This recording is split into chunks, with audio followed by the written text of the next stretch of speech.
What up, everybody? I'm your host, JP, and this is my co-host, Josh. Hey, everyone. And welcome back to another episode of the FIlmBros podcast.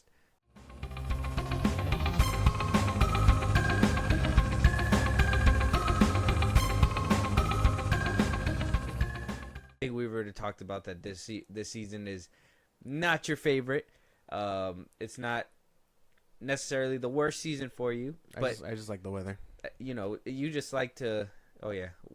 Weather and pumpkin spice. That's exactly, yeah. Weather and pumpkin spice is Josh's fix. That is his to-go. Yeah. Yeah. He's like cold weather and a nice, what is it, pumpkin spice latte. He goes, ee! Yeah, good coffee. And he goes, ee! I ain't even... And then it, he goes to listen to Espresso by Sabrina Carpenter. Oh, yeah. Shameless plug. No. he's at work. Because I'm a singer. She's already a plant. We're just hyping her up more.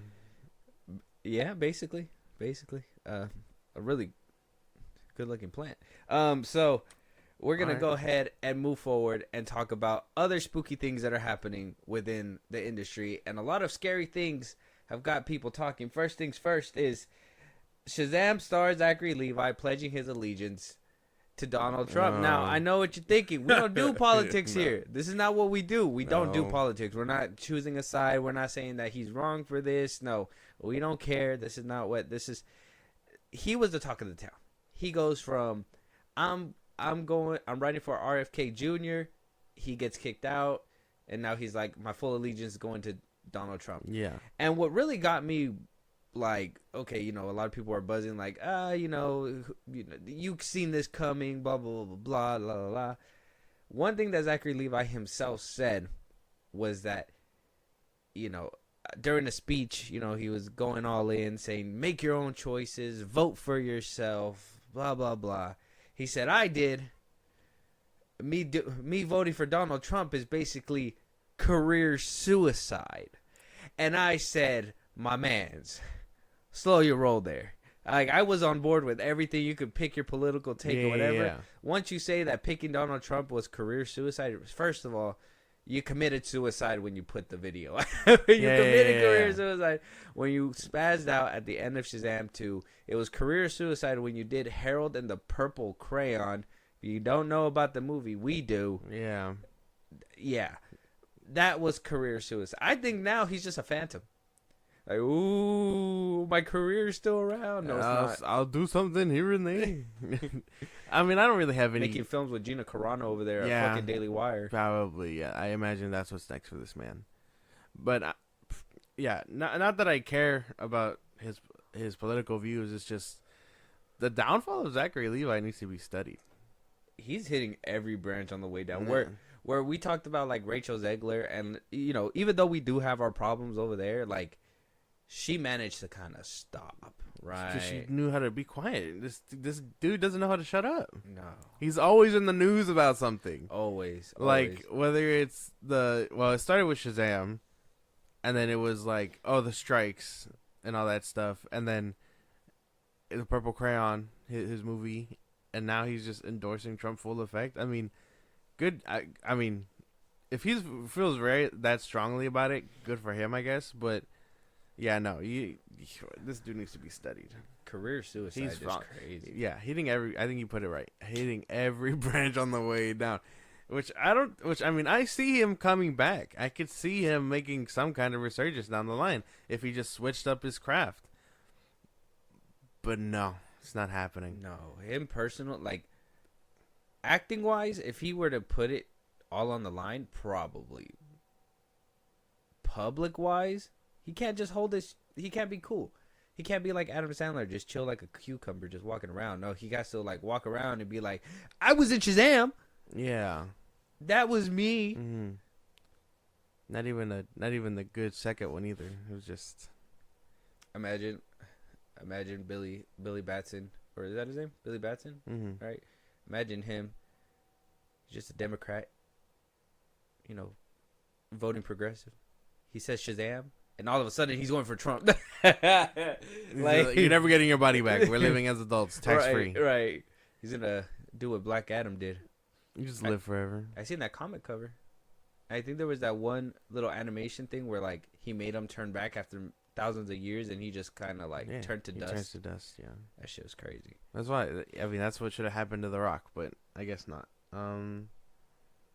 Yeah, I don't know. Zachary Levi needs to be studied. Like I said, I think he could totally come back. He just needs to shut up and act. I think he needs a really good movie. Become an action hero. I think he could probably thrive around there. He tried Spy Kids. That was forever ago. That doesn't count. Spy Kids? He just did that last year. That doesn't make him an action hero. Oh. Well, he doesn't do action movies. He could. He should. I haven't seen him in an action movie. I mean, I really okay. If we're really putting it into perspective, He's having anything. Yeah, no, he's having the downfall of. He's having the quickest downfall that Ryan Reynolds probably would have had if Deadpool didn't save him. Holy shit, dude! That's crazy. I would say so. Was a crazy A lot of like, I mean, not to stereotype them all, but a lot of white actors like that, I feel like kind of had their little like absence. You know what I'm saying? A lot of the 2000s actors like that. Do you know what I'm saying? I feel like every actor just takes a retirement break. Ryan Reynolds. I feel like it's who's that one that was in that he was always around. I think he was in Grandma's Boy or something like that, and then he did Supermarket or whatever that one was called. That's not the same guy. It's not. No, but damn. That's not Supermarket. Employee of the Month, right? Yeah, that one. That's Daniel Cook. Yeah, that's somebody different. It's not the same dude. And then the dude, I think the dude in fuck, I'm like spacing out. What's the name of I think actors. The Rock movie that he was in. That white guy. I think he faded into obscurity too. Oh, Sean William Scott. Yeah, no, but he did some stuff, so he didn't just fade away. Well, yeah, but they all kind of. I feel like they all kind of get into some trouble and fade away. No, well, okay, because there's routes that there's levels to this shit. I kind of feel, but I think every successful actor or somebody who is gonna go places, they have their little like time of just putting their name out there, basically just trying to get as much work as they can. Yeah, they start landing big roles, and then they start taking hiatuses and breaks and stuff like that. Not just for the sake of I finally got a big ticket movie, now I can just chill out and don't have to work every single year. It's okay, I get to plan out my next trajectory. If I do this movie, that movie, I think a lot of people that a lot of people are talking about right now and kind of dragging in the mud was Adam Driver, because they were like, how does he go from doing The Klansman to to doing 65 to now being part of Megapolis, which is a flop right now. Yeah.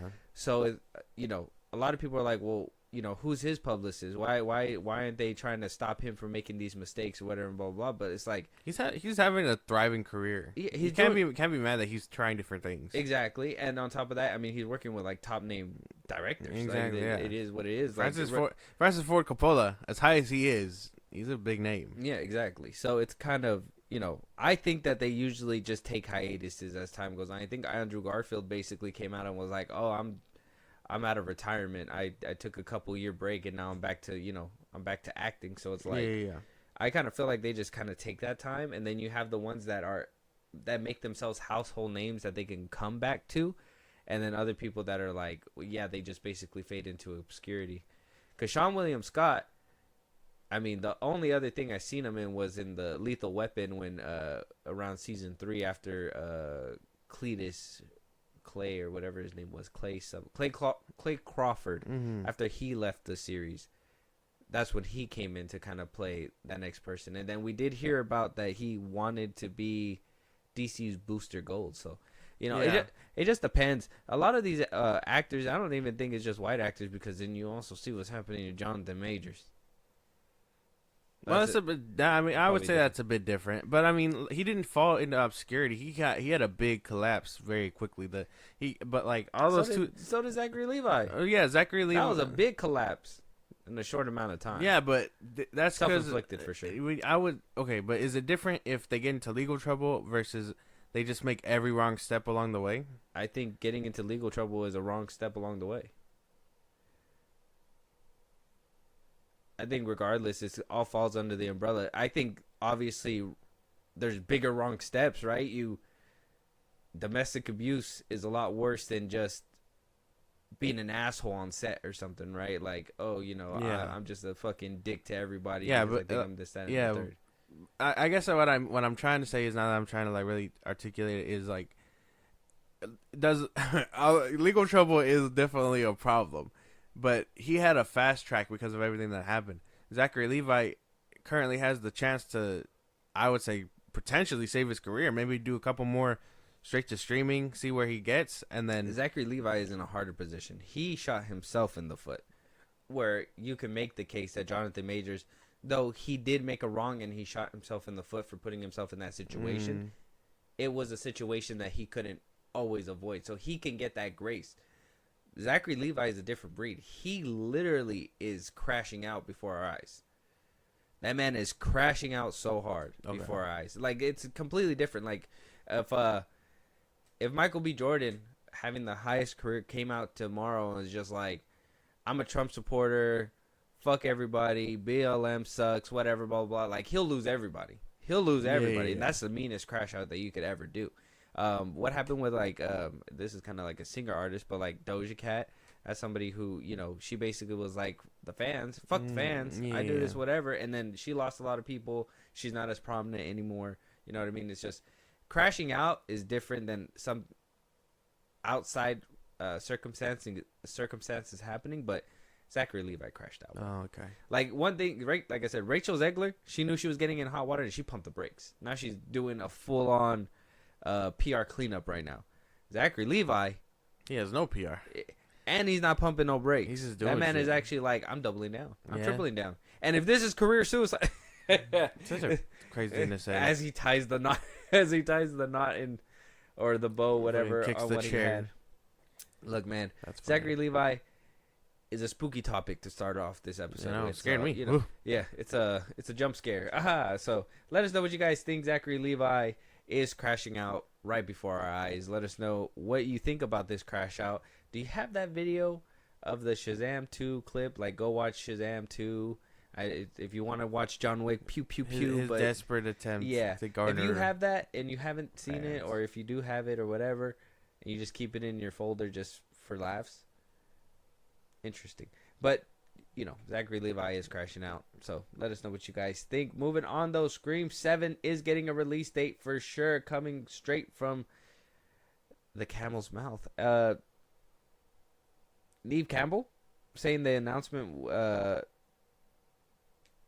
basically making the announcement that Scream 7 will hit theaters February 27th, 2026. After all these production delays, Neve Campbell is set to star after obviously missing out on part 6, right? Yeah. Due to some money disputes. Kevin Williamson will be the director, right? And yeah, we got a script rolling. We're gonna get we're gonna be getting rolling on the cameras pretty soon. February 2026. That is early in the year. Now, I can argue, you've said before, horror movies kind of jumping off in the beginning ain't so good looking, right? We saw Night Swim and stuff, but the two other Scream, the reboot or around whatever, like March or whatever. Yeah, it came out in the beginning of the year too. So, I mean, Neve Campbell's coming back. I don't think we've heard anything from Courtney Cox just yet. I think she came out and said nothing's on paper, but talks are happening. Things are rolling. Neve Campbell's coming back. Melissa Barrera's out after all this delaying and getting kicked off. Jenna Ortega not being swooped back on after the SAG strike happened. We lost some major players, right? And what looked like we were leading up to something big that was coming with Scream 7 and basically topping off that trilogy. We kind of ended it prematurely, which a lot of people are like, Scream 6 is that ending. Like, you can say that it's that perfect ending. It's over. Yeah. Which I think it's fine. That's cool. I think it can be. But Neve Campbell coming back officially. We got the release date. You're not a big fan of Scream yourself, I don't believe. So, I mean, they're good movies. What do you think about this one? I don't really care for it. Like I really like. I think if anyone's gonna, if this really just demands my ticket, Ghostface is gonna have to get more brutal, more creative. The kills are gonna have to be nice, because I know I'm not very interested in the story at this point. I think 6 really did wrap up everything in a bow, and to have Neve Campbell come back as a last ditch effort to be like, oh, she's coming back, she's the star, she was the main one. I don't know. Like I said, I feel like her story should have ended forever ago. Neve? Yeah. Yeah. Well, yeah. Her inclusion on Scream 6 or Scream 5 was kind of I don't think it was bad, but I wasn't 100% rocking with it either, because, you know, she should have just stayed, you know, a phone call and being like, hey, Ghostface is back, can we get your advice? Like, having the legacy character kind of come and give the advice, but be like, you know what, I have a kid and stuff, I don't want to be a part of this. I would have accepted that a lot more. They're trying to like Laurie Strode this whole thing, and it ain't working. Well, they got to now. I mean, they basically, what happened to Melissa Barrera and Jenna Ortega? So I mean, what else can you do when you lose your lead actors? My thing is, I mean, I would say it's a little different, because at least Michael Myers was consistently one man. This Ghostface isn't Billy or anyone related to her anymore. Why does she care? That's my thing. I'm just like, oh, are they really gonna just get somebody that is like, yeah, I want to get neat, or what's her name, Sydney? I want to get Sydney Prescott again. It's like, I feel like we wrapped it up when Scream 4 happened, and I know that one's kind of underrated and kind of looked over, but I enjoyed that one. I think it was like the good. best ending for Sydney Campbell. It's like, none of your family could take you out. Your boyfriend couldn't take you out, or your ex-boyfriend. Your boyfriend's mother couldn't take you out. You know, somebody who logically would be looking for revenge.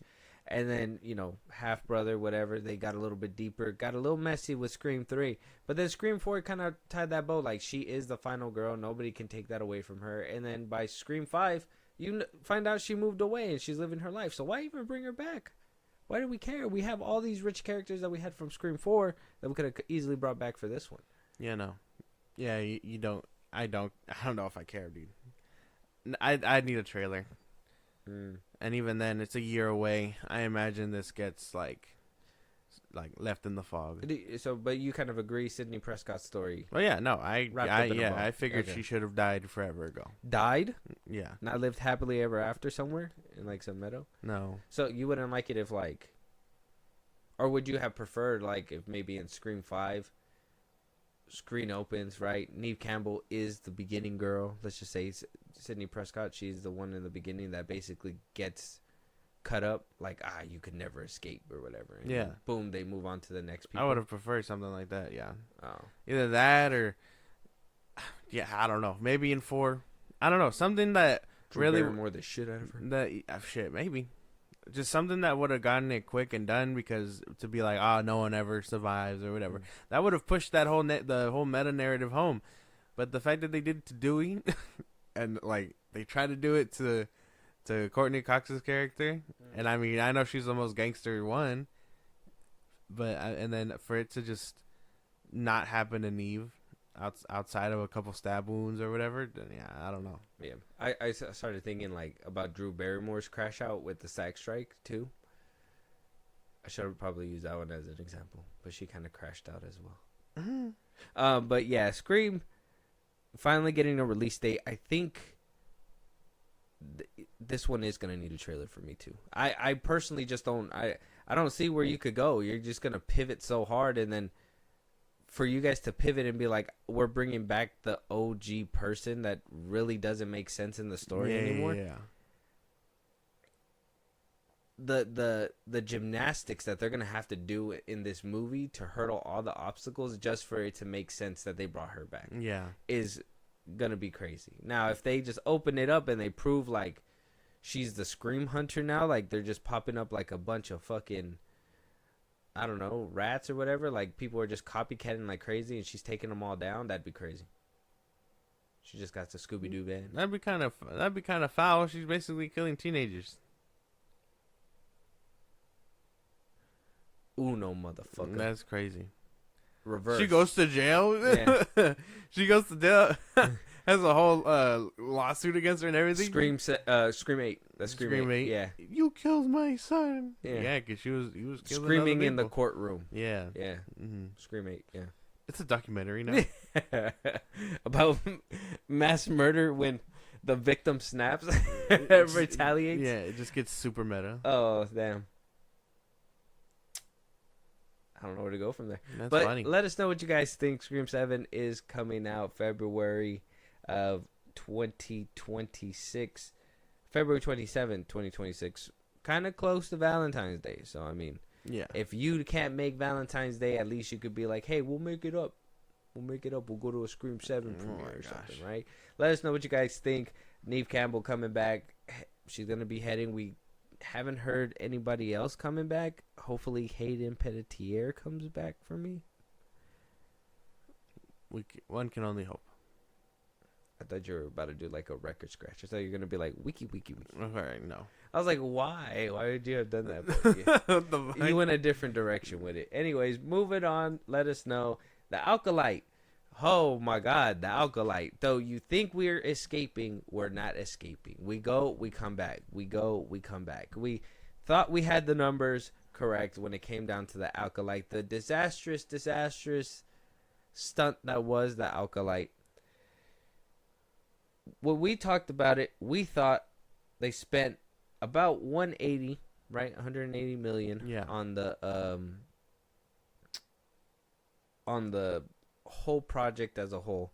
A lot of people were like, okay, that makes sense. That's about Obi-Wan Kenobi numbers or whatever it was. I think Obi-Wan did 90 million. They made it for 90 million. Okay. Ahsoka made their series for 100 million.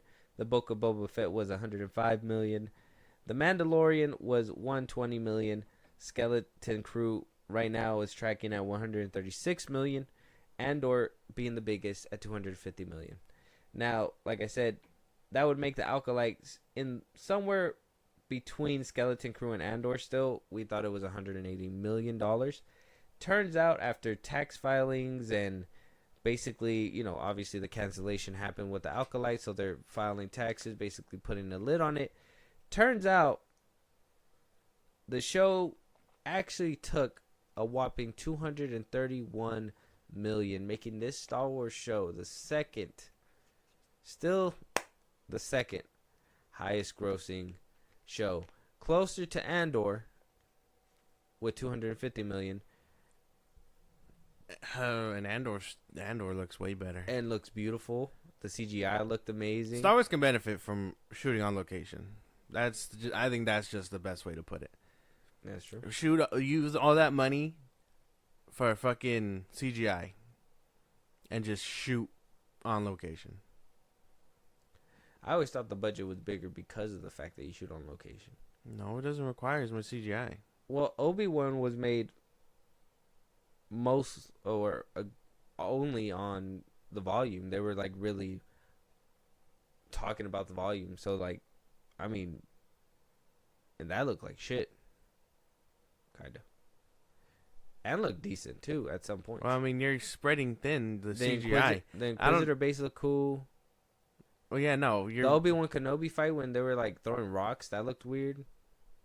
Yeah, because you're overdoing with CGI. You have to make the CGI background, and then you have to make the rock CGI. You have to make the lightsaber CGI. And let's just say the lighting and everything didn't look too well in that last final battle. Yeah, they were fighting on like a fucking dark ass moon with nothing but the lightsabers for light. Yeah.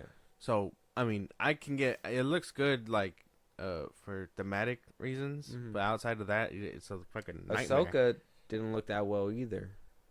And that one they were on like a lot of it was a lot of gray and a lot of volume when it came to that one too. Yeah. The lightsabers didn't look as good as Obi-Wan's either. Book of Boba Fett. No, that one didn't really shoot. I don't think that one shot much on location. It was a lot of sets because they were mostly indoors. Mm-hmm. If I remember, some of it was outside, and the Mandalorian episodes were mostly in space. So maybe half an hour. The Mandalorian used a lot of practical and on-set stuff too.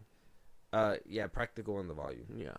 That's basically what they were using. I think, like I said, I think the formula should always be just shoot outside where you gotta make it look nice, and then you can just CGI the shit that needs CGI. Yeah, but my point is that it's cheaper to do it on the volume. That's the thing. Yeah, no, but that doesn't mean you always get the best results. And Yeah, if they're fine putting out garbage like that, I mean, cool, but eventually people are gonna just stop consuming it. So I think we're getting to that point. Variety put out an article about like is Star Wars bad? Is Disney bad for Star Wars? Which we're probably going to talk about that on a different episode because that's an article that we could probably discuss and break down. But for right now, knowing that the Alkalite is coming in at 230 million and it looked the way it did, the CGI wasn't that great. Story wasn't good. they basically washed away all that money. Yeah, shit was ass, bro. Just for it to get, you think most of the money went to the look of Plagueis, the 2 seconds of Plagueis? No.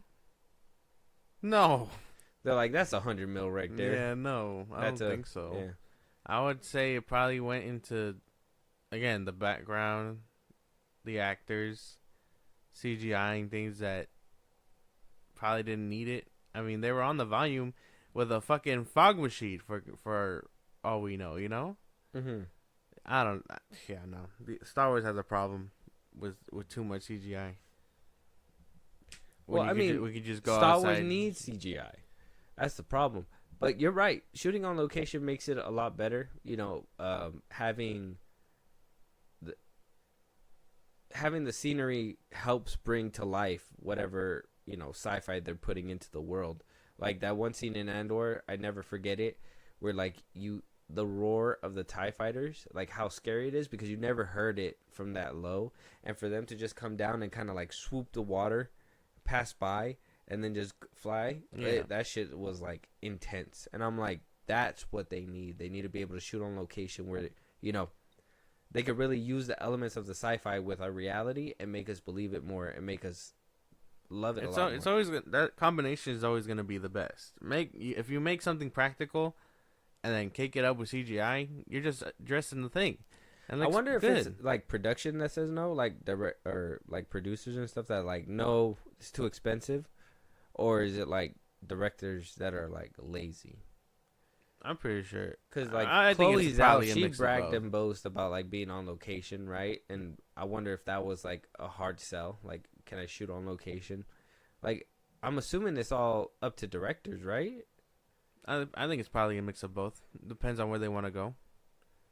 Like, hey, I want to go to the Netherlands and shoot there. And if they're like, oh shit, all right, go ahead. But I would imagine it really depends on the director's vision and if the producers can like give them the money for it to go. Yeah, because traveling equipment, taking multiple equipment, you know, it takes a lot of money, you know. So I'm pretty sure it's probably not super lucrative for some people, right? But yeah, actually, the Alkalite being this big of a blunder and it having this big of a price tag is just like the icing on the cake for Disney Star Wars, and it's not good. What we've been getting from them recently. You know, rumors say that we're going to be going back to like one project a year in the series. Rumor has it that Rey's movie is being canceled quietly. Like a lot of these bloggers are coming out. I think Star Wars Theory was saying like it's probably canceled too. A lot of people are hearing rumblings and rumors that Lucasfilm is pivoting because they're just like not able to.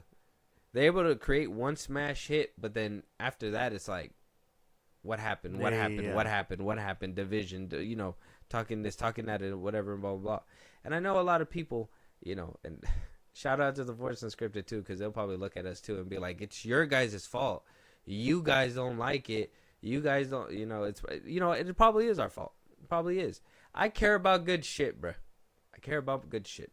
And what we've been getting has not been good shit. I understand getting a little bit more into the Lucas lore or whatever. But to me, I'm just like, nah, man. If you're gonna give us Lucas lore or whatever, you got to make the story enticing. Make it good, yeah. That's the best way to put it. It's like, oh shit, Lucas lore. Oh man, there's more shit. There's more shit that we got to deal with. So, I don't know. At least with the Star Wars front, it's a slow sinking ship. It's like watching the Titanic. I think I don't even think that. the Alkalite made the ship split in half already. Could have been split already. I would say the Acolyte was probably the iceberg. What? The Last Jedi was an iceberg. No. That was the iceberg. That was a look out, and then it starts sinking with Rise of Skywalker. Let's be honest. You get on the rafts and the lifeboats with the Mandalorian, but then as time goes on, you get the Book of Boba Fett. Oof, women and children only. Then you get Obi-Wan. Oof, we don't have enough room for you guys. It's just. Yeah, and there it goes. It's just sinking away.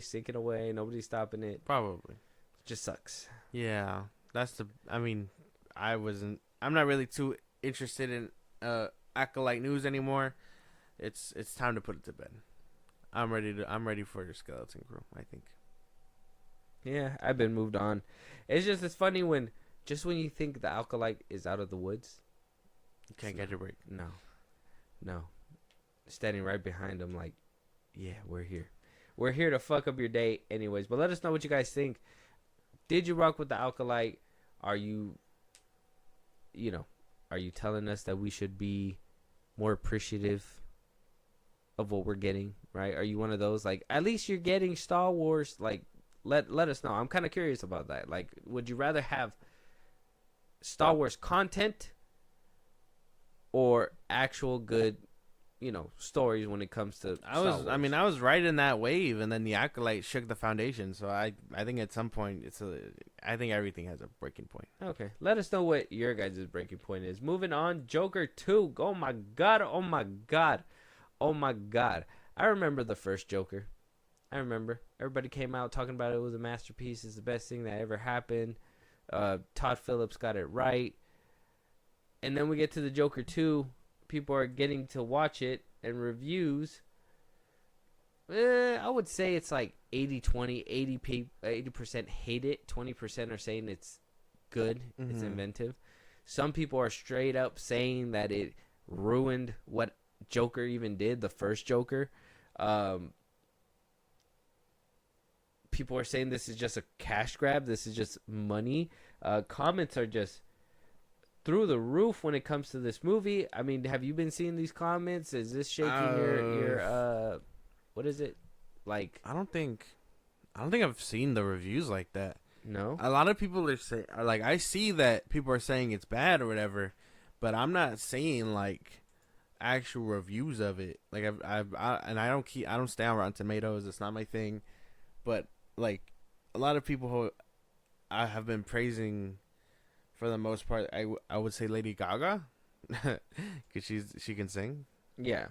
But yeah, no, I haven't seen like any reviews outside of like small, like, oh, it was bad or it was good, Rotten Tomatoes, as the time of recording, is at a 44%. Popcorn meter hasn't been put on there, but it's certified splat, green splat. Coming from the first Joker, that was at a 69% critic score and 89% on a popcorn meter. Let me just pull out some negative reviews real quick, because that's just the best way to kind of engage the room. Yeah, let me see. And you don't really care for spoilers, but I do. So if you see any that are too spoilery, just avoid them. Okay. I plan on watching this. I'll just read the beginning. So far beyond, this user says, far beyond disappointing. The first Joker was a cinematic masterpiece, gritty, intense, and thought-provoking. Unfortunately, the sequel is a complete opposite. I left the cinema genuinely confused how a follow-up to such a phenomenal movie can end up this bad. This other user says, the height of narcissism in Hollywood in the form of Joker fully adieu, a production that no one asked for, and one that continues the modern-day film industry's complete disdain for art, culture, and the consumer. Damn. Well, that's not really fair. The movie's supposed to be like a spin. That's why this movie's gonna end up being like, oh yeah, you don't get it because you don't like cinema. This one, Megalopolis, just like the first Joker. You think it's just too much? I don't know. I even told you too, when they said a musical, that was kind of off-putting. kind of off-putting. Well, I mean, I can't even say it because I want to assume it's to push this narrative. It's creative. It's all this stuff. If it's in service of story, I don't see what the problem is. No, yeah, it's a creative liberty that Todd Phillips took. Yeah, but that's still kind of like this user says Joker 2 is a profound disappointment. God damn. Profound. We're brothers. Fucking verb. This one says, I'm at a loss for words how to describe the mockery of legendary DC supervillain character. First movie was groundbreaking, redefined the genre of villain origin story, and the second one, they butchered the entire legacy of the Joker movie. I don't know. People are coming to this revelation that this is the Joker. Oh, but I mean, in retrospect, no, he's not the Joker. Joker's name isn't even Arthur Fleck, so it is what it is. That's true. This user has a rebuttal to what you said about it being not fair. Oh, okay. Joker Folie à Deux took a bold step by adding musical elements. Okay. But unfortunately, it fell flat. Damn. Damn. In the movie theater in India, the younger crowd seemed visibly relentless due to the musical theme of the movie. They're used to the fast-paced, action-packed Marvel films with snappy one-liners, and this slower, more abstract take on the Joker didn't sit well. Yeah, I would. Yeah, okay. I mean, if that's the way people are looking at it, every musical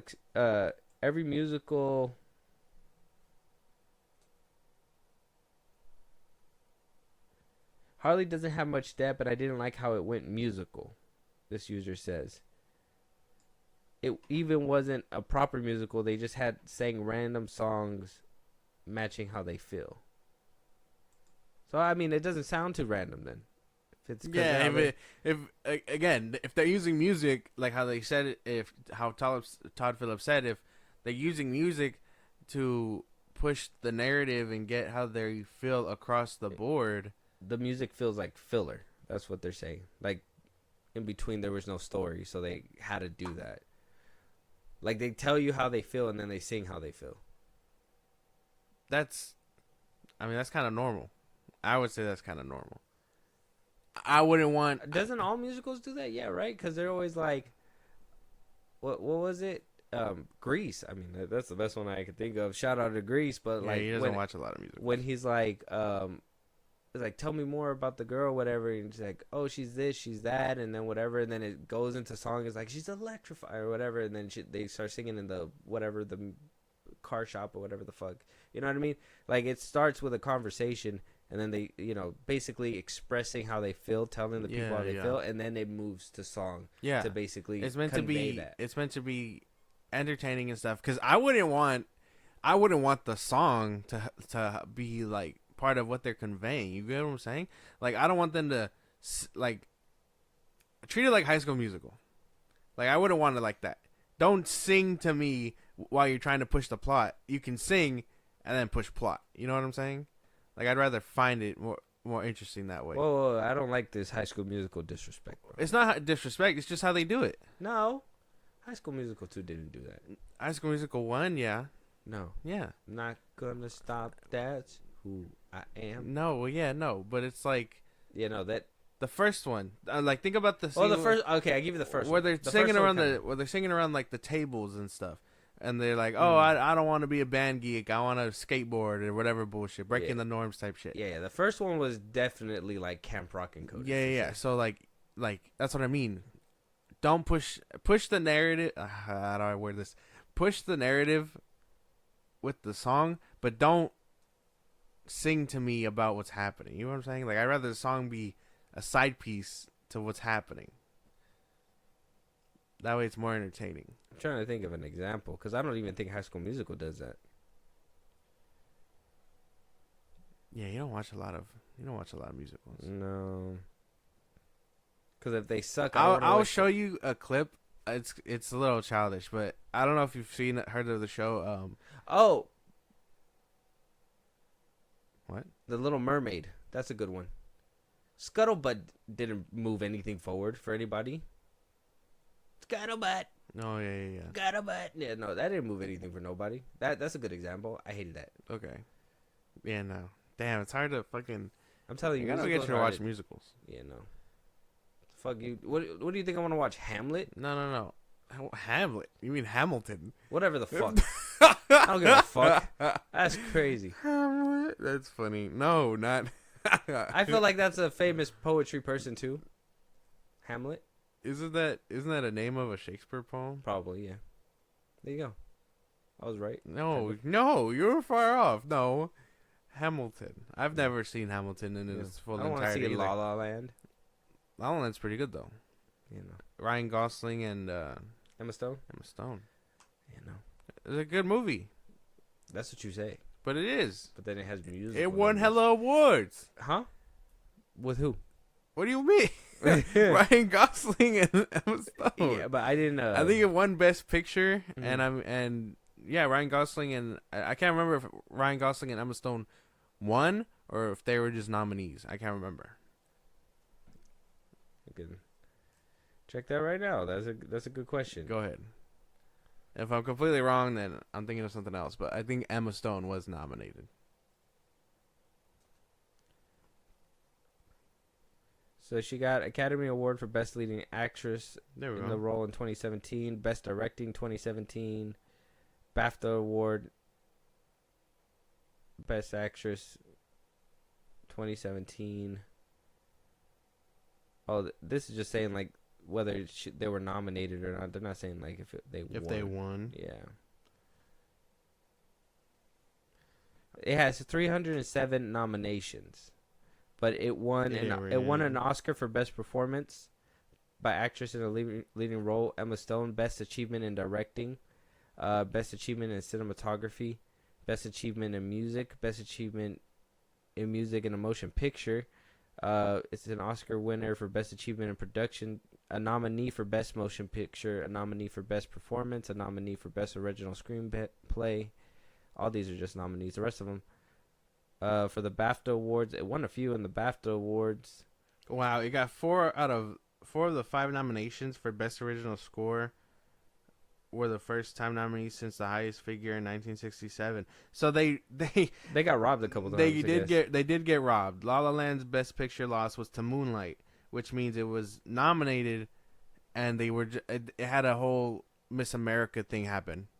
Remember that when Steve Harvey was like, "Oh, he was like, he said the wrong chick," and then he was like, "Oh, never mind, it's Canada." That's what happened with La La Land because it got a different movie won, and they got it misconfused. That's fucked up. Yeah, I didn't know that. But it's a good movie. It didn't win all those nominations for nothing. All right. Well, maybe I get around to it. Maybe I don't. Sue me. Crazy. Yeah, I will. Yeah. But either way, Joker 2 is not looking good. I mean, is this still a theater movie? Are we gonna? Yeah, unfortunately. I think this is gonna make it shoot on top of our list because people are shitting on it. We might have different takes. Who knows? Maybe you're right. Maybe you walk out and be like, they don't understand. Yeah. Yeah, the plan is to go see it. Yeah, when Josh walks in, he's normal, right? But when he walks out of Joker 2, he turns Russian. Yeah. He's like, maybe movie not bad. Yeah, no. I'm going to come out wearing like Elton John glasses and stuff like that. That's not a Russian. Yeah. Big Versace glasses. Start singing. But let us know what you guys think. Have you seen Joker 2? Are you going to watch Joker 2? Do you want a review sooner than later from us? Joker 2, fully due. We're down. Just let us know. Let us know what you guys think of the movie. Is it worth our time? And yeah, let us know your guys' thoughts. You know what? We should we have done like positive reviews too to see what kind of like positive stuff people are saying? Yeah. Joker Fully Ado is a masterpiece. The performances, especially from Joaquin Phoenix, is nothing short of spectacular. Okay. Fully Ado is more than a sequel. It's a masterful deep dive into the psyche of its characters and enveloping the audience in a world of chaos. Okay.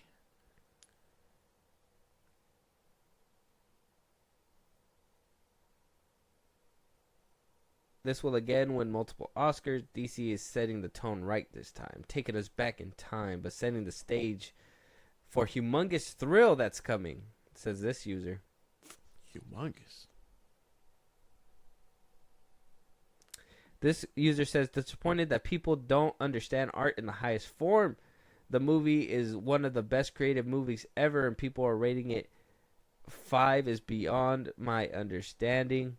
It must be the ones who expect superhero movies when you don't need to understand much, but to see action.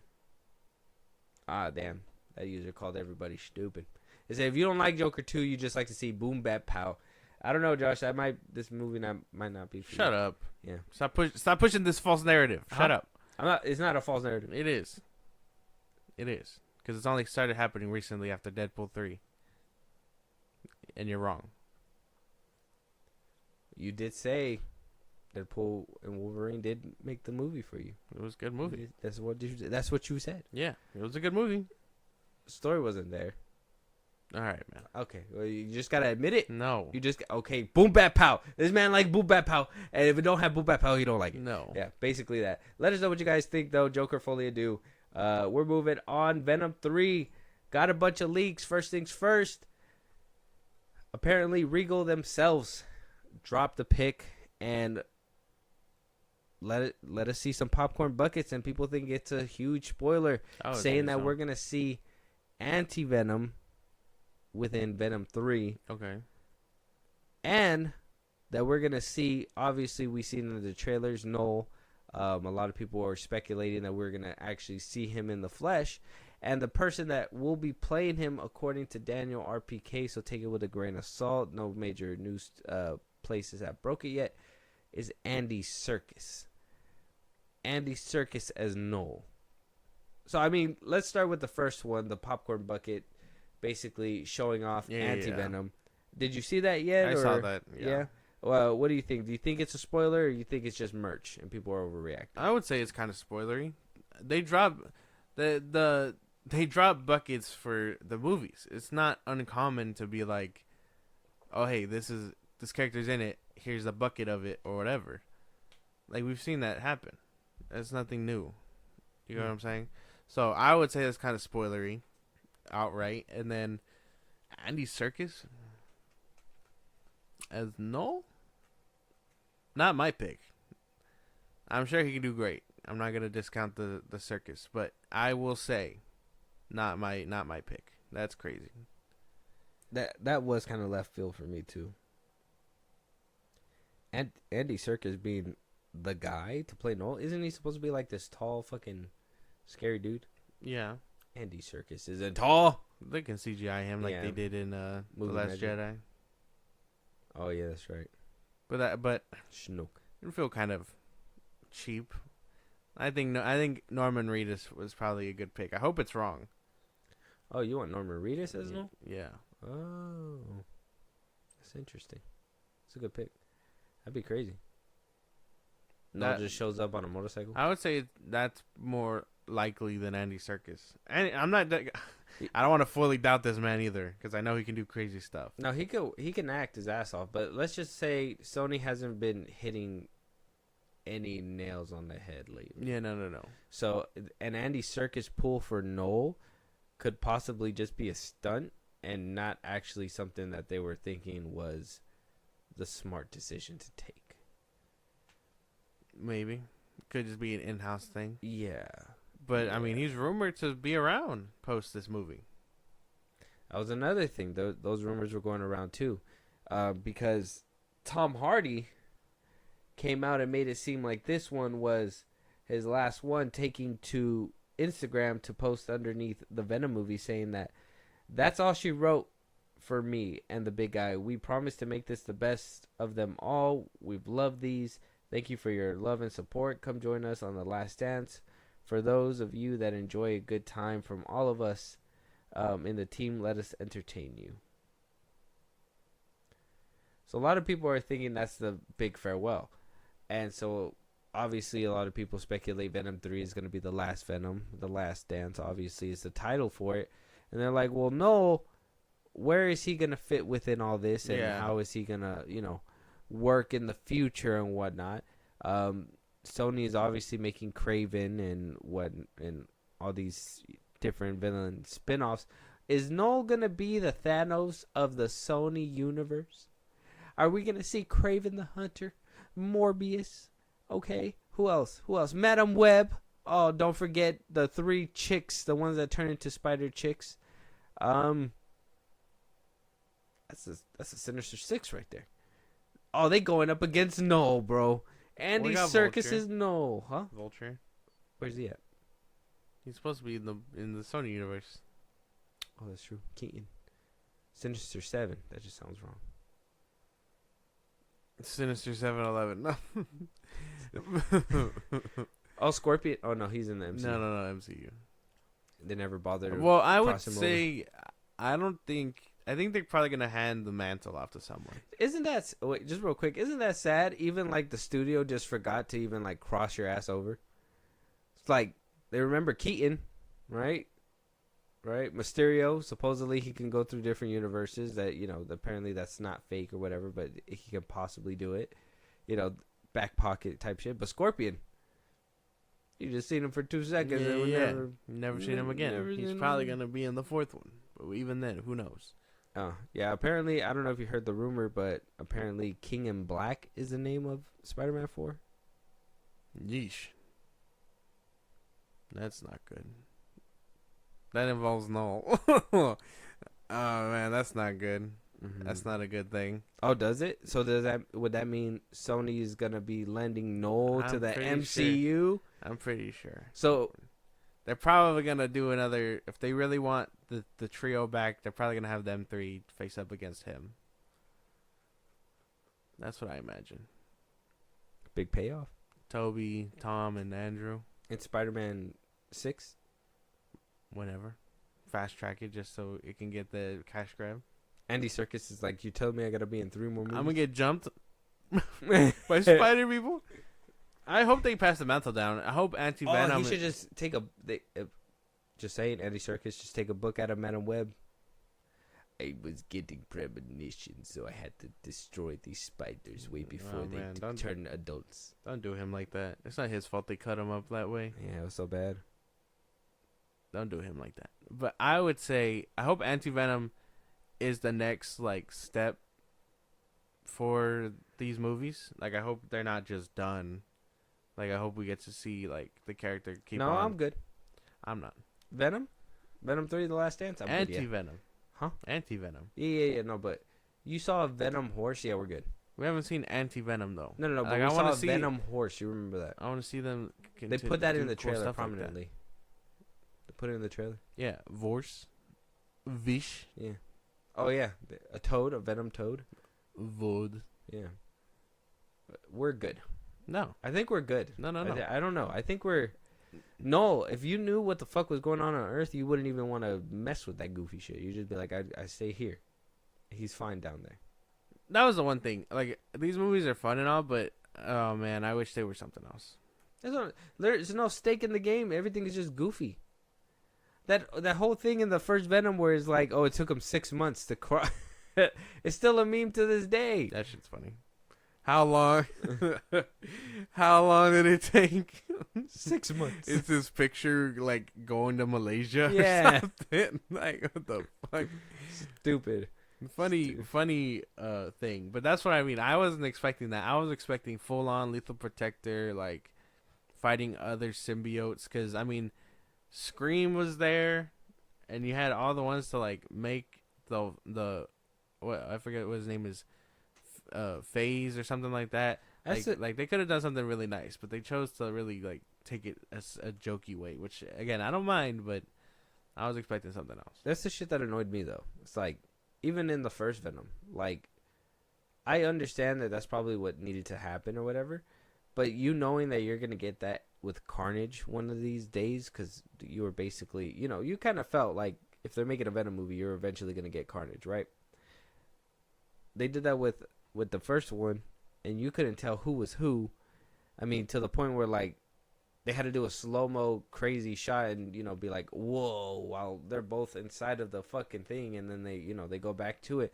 It's Yeah, no, I'm tired of like we're gonna see that 3 times in a row. In a row. He couldn't fight Spider-Man not one time. Yeah, no, I guess not. Yeah, I'm good, bro. We're good. I mean, we'll watch it just to finish it up. The Last Dance. Honestly, like if Anti-Venom really is in it, I want to see Anti-Venom. If Noel comes out and says, "Last Dance," I just got my tap-in shoes. Cuts to black. Jesus! Oh, I'm leaving the theater after that. You're just making it up. You're just making shit up now. Like this is a James Gunn movie or that's something. That's probably gonna happen. That's probably what's gonna happen. No. You saw what happened at the end of Morbius? I think both of us should team up and do some bad together. Who writes this shit? Who writes this? Who writes this shit? It's not even our fault, man. It's the MCU's fault. What? Yeah. They fucked up Morbius. I stand by that. MCU didn't do anything to what. MCU has nothing to do with Morbius. Yeah, it does. Okay, that's Sony. No. They were gonna put it out before No Way Home, and then No Way Home got the jump. No, you know what? They had to push him I back. got you on the conspiracy theory. Like I told you before, Amy Pascal doing Kevin Feige, he says tank your fucking universe so the MCU could rule, and Amy Pascal's like, whatever you say, Zaddy. Then what are we gonna do when we have Fantastic Four going up against Superman? Is this just one giant fuck you to James Gunn? Is that what I'm hearing? If Amy Pascal was really with it, they put out Spider-Man 4. It'd be Fantastic Four, Superman, Spider-Man 4. Just to stomp out the light. That's fucked. Yeah. That's what curb stomp Superman on the street. That's what Jurassic Park is doing right there. That's what Jurassic World is doing. They could do it. Dinosaurs. They could do it. The last one made $1 billion. Yeah. A sleeper. A lot of people don't know that. Sleeper. That's crazy.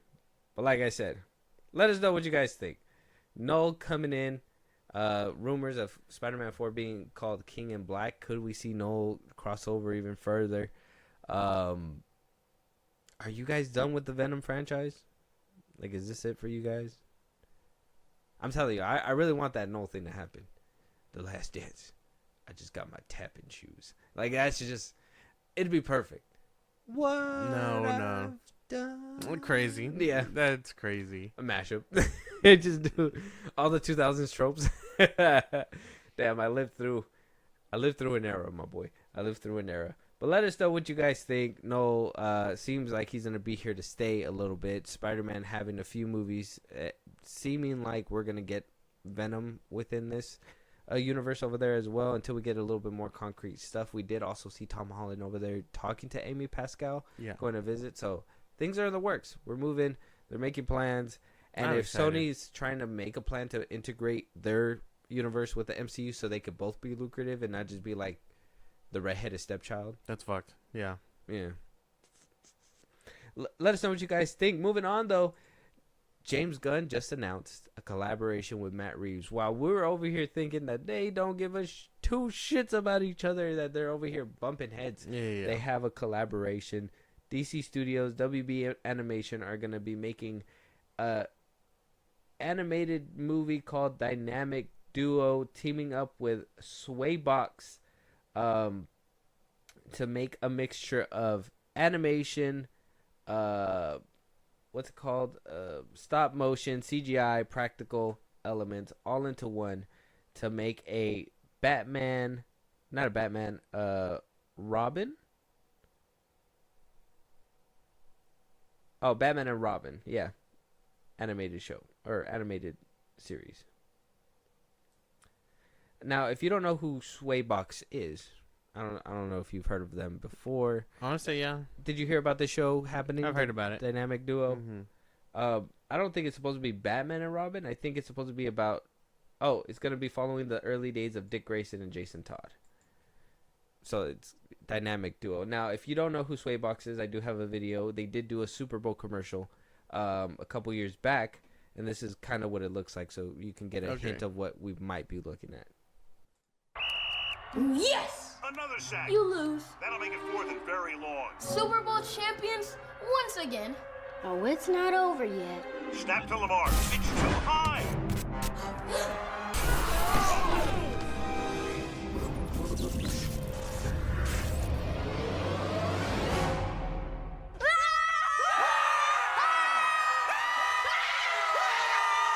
That was look kind of funny. it was a mixture of animation, practical, stop motion. It had all of that within this trailer. Now, obviously, this is just a Super Bowl trailer. You're gonna put a lot of money in for a few seconds. I think this 2-minute trailer only was cut down to maybe like 30 seconds, 45 seconds for the Super Bowl ad. Yeah. So it was a lot shorter.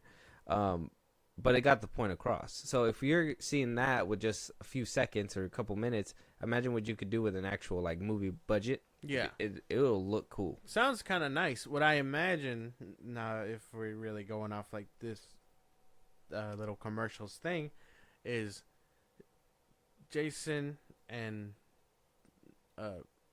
Dick are basically like they're probably gonna end up being poor. They're probably not gonna end up being taken in by Batman. They're probably gonna be imagining themselves as heroes, and all this crime fighting is gonna be happening in their head. That could probably happen. I don't see. I mean, I would hope that's not the case. I would hope to actually see like Robin and Nightwing. But I don't know. I don't know what they could be cooking up. It sounds kind of nice though, because I haven't seen anything like this in a while. This is probably the first DC project being greenlit that I'm like, all right. Well, something that really got my brain going is, okay, first, obviously this is kind of introducing people to the idea of Dick Grayson and Nightwing and the other Robin. Yeah, that's kind of introducing them. Now, will this be connected to the larger DCU? Is the question. I don't know. I would hope so. I hope he isn't planning on making these other universes just for them to flop or whatever, and to be like, oh well, but that's Elseworlds. That's not DCU. Like I'd hope that's not his initial thoughts. I don't know if this is gonna be a movie for the theater. He said it was. I thought he said it was. That's gonna get a theatrical release. Script by Matthew Aldrich, being new animation out of Swaybox. Mitz will direct. Teresa Anderson Mitz will direct.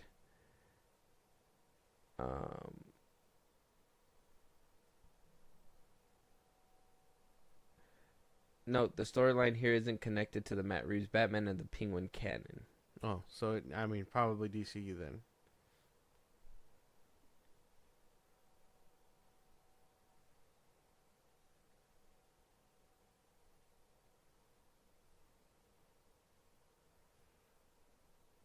Oh, Gunn was clear to say that the film is intended to be a theatrical release and would focus on the dynamic between the duo of Dick Grayson and Jason Todd. Okay. The first two Robins introduced in Batman comics. So if it going into the box office, then that's really, really trying to get the general audience used to these characters. Seeing these two. And this could kind of be like their Across the Spider-Verse. Potentially. Mm-hmm. I could see that being a thing. Yeah, this could be theirs. So leaning a little bit towards DCU? Yeah, I would say so. Right. I would think so too. I mean, if that's the case, then are we holding the word that we're supposed to see whoever's playing these characters in live action as them? That's what they said. Yeah. That's what he said. We're not holding him to no other rule outside of what he said. But do we have to wait to label it until he says it? No. Right? He said it. He has to say it's connected to the DCU, though. Oh, does he? That's what I would assume, right? He said that everything's going to have, like, the logo or whatever. Yeah, but some things is Elseworlds. Yeah, and that would have its own specific, like, logo, too. Oh, yeah, and he would probably promote it as that. This will be its Elseworlds tale. Mm-hmm. But he didn't say that. And we're getting it with the DC Studios logo. Yeah. Oh, this might be his, yeah. This could very well be our introduction to at least that universe's Jason Todd and Dick Grayson. Yeah. And then probably get a tease of Batman and probably not actually see Batman till we see him in Brave and the Bold. Maybe. If it's, I would think it's probably, I hope they're taking it serious because I actually do like Jason Todd's Robin from the comics. So I hope they're taking it seriously. I hope we don't see his death too quickly or too soon. Because there's been a lot of things where they just kill him off, and I'd prefer not that to happen. Introducing Jason well, there he goes. No, like, That's it. like I would prefer to actually see Nightwing and Jason Todd's Robin like do stuff together. I know the last time we saw that was in Titans, that show, and I mean that was like the last interesting thing I saw with them. But I hope like this movie explores a bit more. There's that probably the first DC project I'm excited for now that we're moving in. That's about it. Yeah. Okay. So this is something that really got you like intrigued. Yeah. Even seeing like the animation style and stuff like that too, right? Yeah. It could be something special. It could be creative. This could be him saying like he's not stifling creativity. This is him working with creativity. Probably. One can dream. I don't know. Could be shutting you up. One movie? I don't know. I'm worried about Superman. Credits roll at the end of it. Shut up, Josh. Take that. Suck it. Yeah, no. It sounds like a good adventure. I need to see a little bit more. This is the one where I got to see a trailer because animation's a thing for me. Yeah. If it don't look good, probably not gonna go and watch it. Though the Super Bowl ads do look amazing, and I do have faith with some money backed into it, we'll get something special. Yeah. And obviously time and effort, because I mean I don't know how long it takes for a Super Bowl commercial to be put together, but a out at least a year or two to at least get the movie made up and figure out what they're gonna do. It's gonna be nice. So that would kind of put this movie out like around the time Brave and the Bold does come out. No, I think we're probably getting this a bit sooner. If he's greenlighting it now, we'd probably see it like maybe next year. 26? 25, I mean. 25, late 25, early 26. If he's greenlighting it now. The DC stuff doesn't take that long. If I'm being for real. Like, they greenlight movies and trailers, like, animation-wise, like, quickly. And I don't know if that's because it's an actual movie, and TV shows obviously take time. But, yeah, if it's a movie, it's definitely going to be here a lot sooner. I'm just waiting for some DC stuff to drop already. Like, even I'm like, just give me Creature Commandos if that's what you're going to give me. It's in December. You just have to wait. What are you talking about? And even then, you probably won't even like it because of animation. So wow. You don't know that. Probably. We'll have to wait and see, though. Dynamic Duo coming out. Let us know what you guys think. Stop motion, CGI, animation. Yeah. All being used in this. We're going to see Dick Grayson and Jason Todd team up. Instead of Batman and Robin, it's going to be two Robins, or Robin growing into his own superhero, and Robin dealing with whatever he's going to be dealing with. Yeah. We'll have to see when it comes to that. But let us know you guys' thoughts. Yeah, I mean, Josh said he was excited, so rub it in his face. And James Gunn, you James Gunn writer. Yeah, tell him. Boom, boom, pow. That, yeah. Moving on, though. Gross. Moving on, we're at the trailer part now. We got one returner for a second viewing, and the rest of them, two returners for a second viewing, with different trailers and 3 new ones as well. The first one will be Kieran Culkin and Jesse Eisenberg's A Real Pain. Oh. We talked about this one. We seen the trailer last time. It was kind of short. It was a short trailer. Yeah. We got a longer one this time to kind of see a little bit more about what it's about, see if we're a little bit more invested. We also got a Nosferatu coming in at towards the end, and yeah, man. I'm kind of excited about these trailers. I kind of feel like every single one's going to give us a good feeling. Okay. So, I feel like good roster today. Anything to say about the Real Pain trailer the last time you saw it, or we can just jump right in? I mean, I thought it was funny last time. Hopefully it still keeps that tone, because I mean, these two give off that sarcastic like vibe for each other. Like if I had to picture it, I just picture Wallace and fucking the dude from the character that he played in Zombieland get like talking. So that's about it. Yeah, like nerdy. Yeah. So I'm down for it. Okay. Well, I'm ready to jump in if you are. Let's go. Your call has been forwarded to an automated voice messaging system. Boner. is not available. Hey, Benji, I just got to the airport. I really hope you left already. Oh, God, you made it. What's up, cuz? I got some good shit for when we land. Wait, you're not, like, taking weed into Poland, are you? Oh, yeah. Benji? They don't give a shit about that stuff, man. I think they very much do give a shit about Oh, that. yeah. Written and directed by Jesse Eisenberg. That looks good. It does. I'm down. All right. We don't need no more trailers. We just need to watch it. This looks curly-haired Eisenberg is always a W in my book. straight-haired Eisenberg, too. Lex Luthor. Wasn't his real hair. Well, no, because he shaved it. Yeah. It's okay. It's okay. He looks good. Kieran Culkin looks good. I kind of feel like they're going to kill this movie. Like, it's going to be something to watch for sure. Maybe around the holiday times because, you know, obviously that's when I think a lot of the feels kind of come out. So It looks good. But don't watch it just yet. Don't come out just yet because it's Halloween season. We don't want to be feeling these feelings. We're looking for spooky season vibes. Goddamn. All right. Ooh. Check out the trailer. A real pain. Let us know what you guys think. Moving on, though, we do have what I believe to be kind of paranormal movie with Anthony Mackie. Obviously, he hasn't been Captain America. So he's been needing to go and get other roles and do other things. Elevation. Anthony Mackie, Morena Baccarin. I believe she's in the Penguin right now. Right? Is that her? I want to say yeah. It says here, set in a post-apocalyptic Rocky Mountains, a single father and two women venture from the safety of their homes to face monstrous creatures to save the life of a young boy. The film stars Anthony Mackie, directed by George Nolfi, releasing in theaters November 8th. Okay. All right.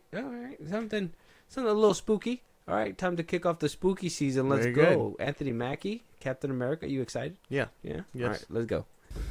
This isn't about what I've lost. It's about fighting for what I have left. So not the girl from the Penguin. She's Deadpool's wife. Oh. Monica. Yeah. Morena. Yeah. Baccarin. Mm-hmm. Deadpool's wife in Deadpool. Yeah, no, I don't know about this one. I don't know. It didn't really excite me or nothing.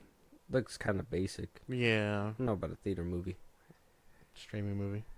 Yeah, that's what it felt like. So the opening scene. Off rib, yeah. I'm ready to move on. Yeah. Yeah. I don't. Not much to say about it. It didn't look too good. No, Captain America not doing too well. Maybe we need another trailer. I don't know. All right, we'll revisit this one, yeah, because there ain't a lot to say. No. Gave me a lot of The Last of Us vibes. They were trying to go for a Last of Us Maybe. kind of vibe. Yeah, but even then, we've seen that happen 10 times better. Yeah. All right. Check out the trailer, guys. Elevation. Let us know what you guys think. Left us a loss for words. Not very much scary, but I guess some horror elements involved. But moving on, we got Nosferatu. Watch the teaser trailer for this. Robert Eggers. All right, we did watch the teaser trailer. They didn't show us Bill Skarsgård's. Nosferatu. Yeah, they didn't show us. No, we didn't see it. Which is basically Dracula. He's basically. Yeah, he's Dracula. Yeah. I don't know. You excited to see a little bit more? The only thing that sucks is this movie's coming out like Christmas time, like December 25th. Can't rush heart, man. You missed Halloween. Should have been this You month. can't rush heart. I guess that's a fact. I remember when October used to be stacked with like scary movies though. But now we get Venom. A couple years back, we had like Joker 2. Smile 2. Michael Myers. You would think Smile 2 would bang. Smile 2 is coming out. Jack Nicholson's son's in Last year we had Five Nights at Freddy's last year. Yeah, no, that wasn't scary. It could have been released in the beginning Saw of the year. Saw X was That supposed to be an October movie. Yeah, but that got delayed till next year. No, Saw X. Oh, yeah. That was supposed to be an October movie, and then it moved up because they didn't want to compete with FNAF or Paw Patrol. Yeah, no. That was a bad move. But it actually wound up doing pretty well. Yeah. It ended up blowing them out of the water anyway. So, I don't know. Well, let's check out the trailer. This just ain't the year. Nosferatu. Let's check it out. Let's jump right in. We'll see what we come out with. Okay.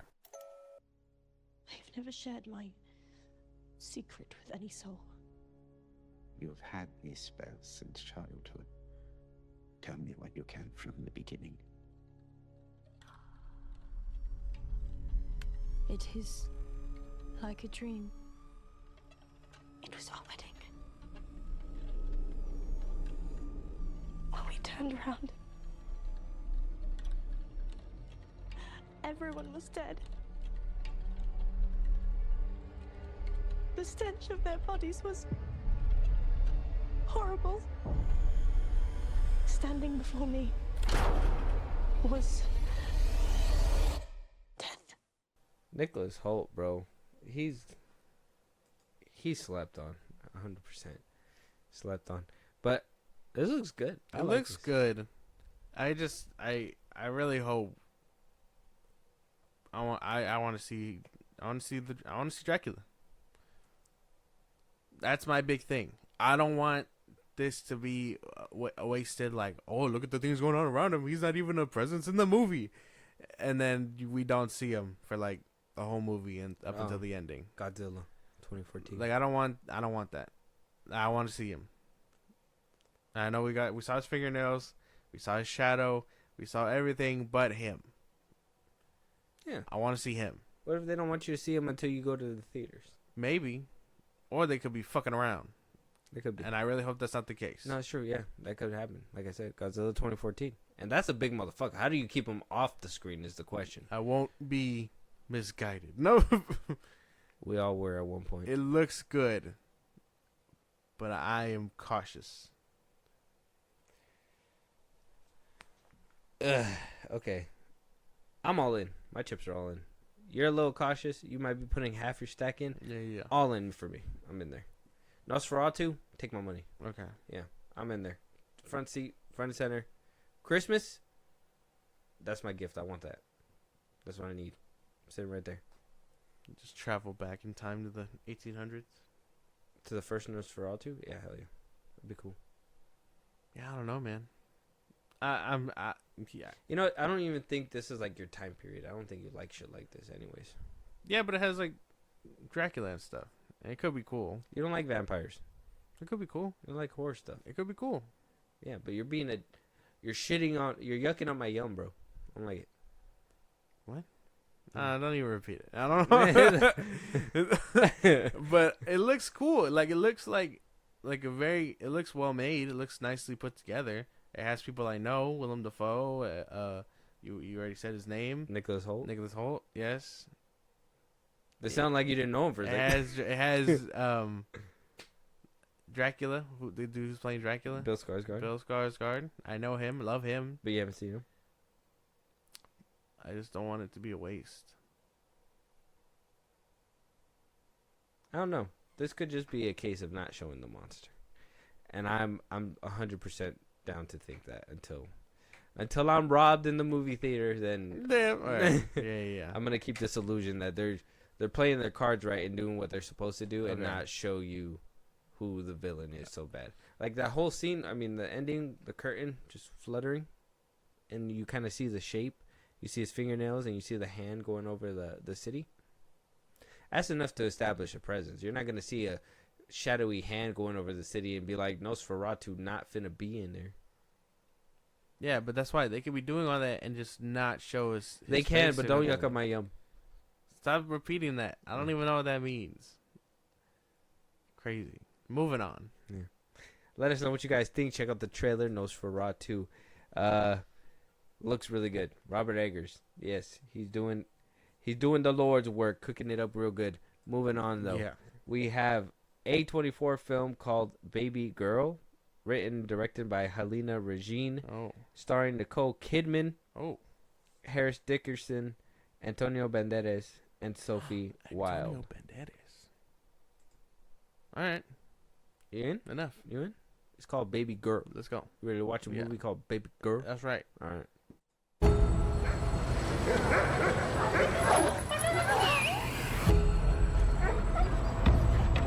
Good girl. Good girl.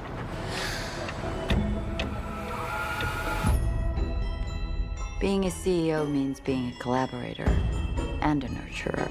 Don't you have to be at work? Everyone is just waiting for me to buckle under the pressure. Is now a good time to introduce the interns? Yeah. Hey, how'd you get that dog to calm down? I gave it a cookie.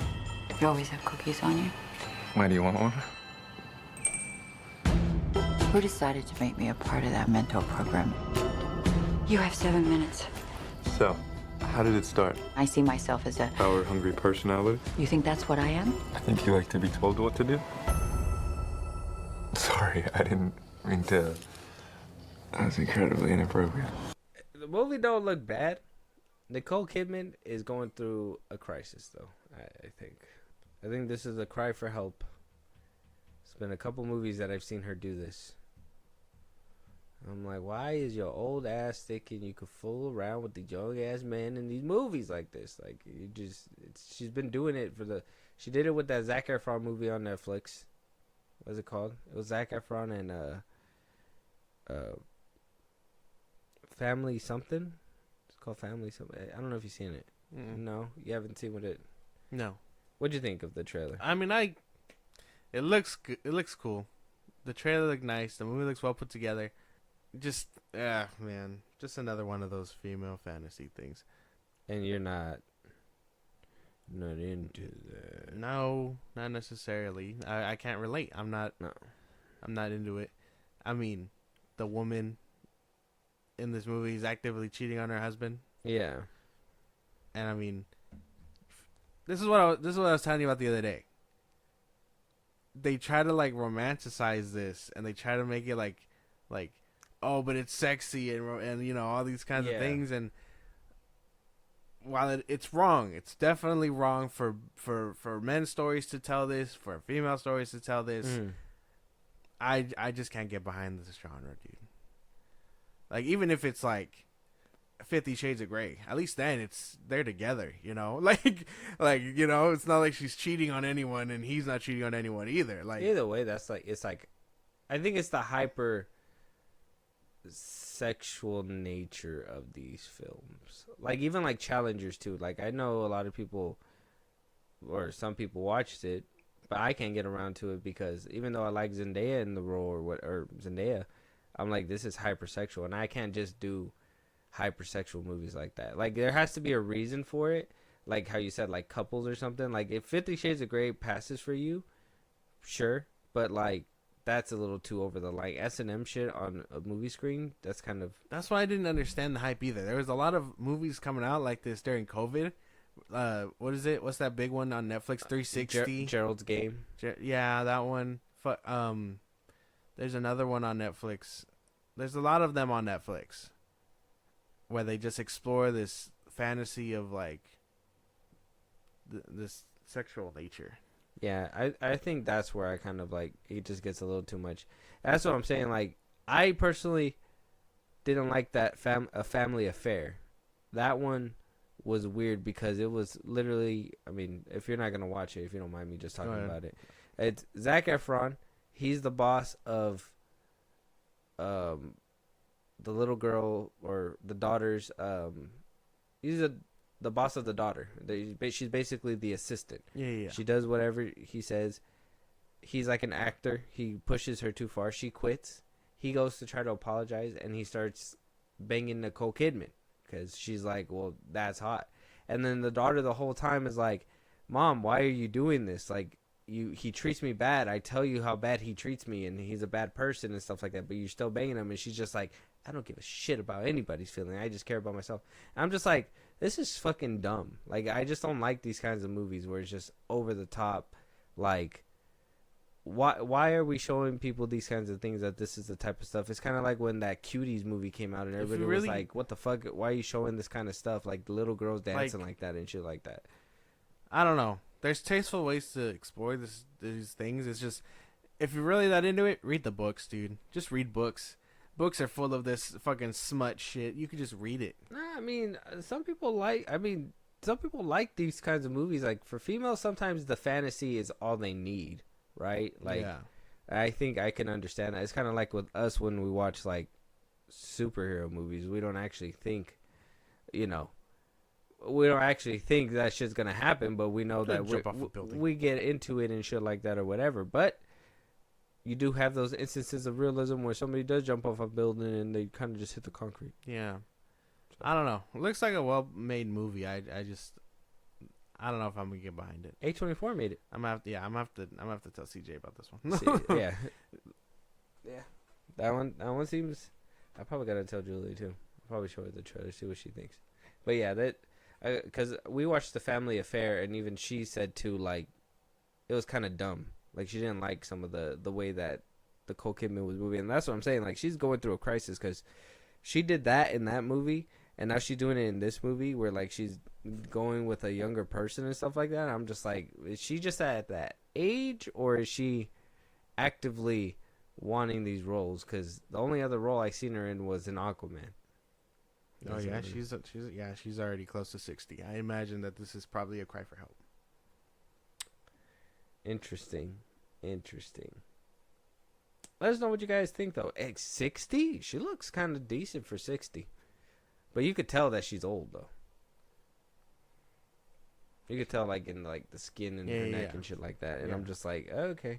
I think she had like scenes where like she was doing it in A Family Affair where like Zac Efron's obviously toned and shit like that, like and all that, and she's like, you could tell she has like old lady body. I'm just like, that's sad. Moving on though, let us know what you guys think. Baby Girl, it's on YouTube right now, coming from A24. Let us know what you guys think. Are you into these types of films? Last but not least, Better Man. We got a trailer for Better Man. It's supposed to be about pop superstar Robbie Williams, an entertainer that I guess he was the youngest member of a chart-topping boy band called Take That. Directed by Michael Gracie. I thought this was interesting. This was that monkey one. I thought it was interesting because I was seeing like the monkey little frames and stuff. Yeah. And the people that made Planet of the Apes, the reboots, with Matt Reeves and all that, are doing this movie too. So they're, the CGI people, Weta Digital. It's gonna look really good. So I'm hoping it looks really good. It's more of a biopic, and the monkey is supposed to be him. So a twist on, biopics, I guess, right? Like it's about him, but he imagines himself this way. Yeah. I don't know. That's weird. I mean, I could be down for it. Let's just check it out. All right.